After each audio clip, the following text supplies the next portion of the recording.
Teresa, how are you today? Great, Patrick. Thanks for having me.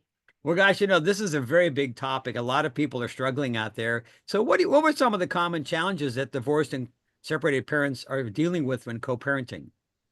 Well, there's an awful lot there, Patrick, but just to kind of keep it short and sweet here, I think probably the most common problem that permeates all the other problems is poor communication. Yeah, Whether it's not enough communication, too much communication of the wrong kind, or just low quality communication between parents.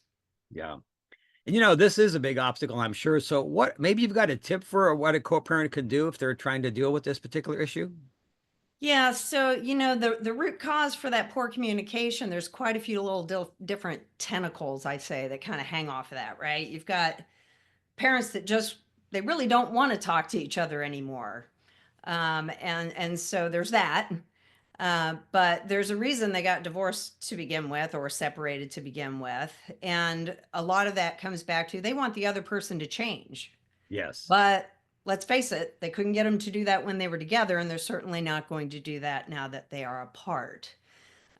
So when parents come to me, a lot of times I think their expectation, and they'll express this to me, is can you make them be better at this? Can you make them more honest? Can Right. you make them keep their commitments or be less controlling? And I'm like, I can't make them do anything.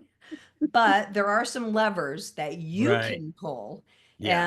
and really it's more in the hands of the person demonstrating behaviors and how you'll influence that other person. You'll never get them to change, but you Right. may influence them to change. Exactly. So the first thing I'd say the obstacle is overcoming your maniacal desire to change the other person or get them to change. You have to Right. meet them where they are today. I love that. And, as you know, I do a lot about communicating. And I think to me, it's always about taking responsibility. I can only change myself. So that's a great Right. perspective. And that goes back to the mindset. I know you talk about that a lot in your coaching.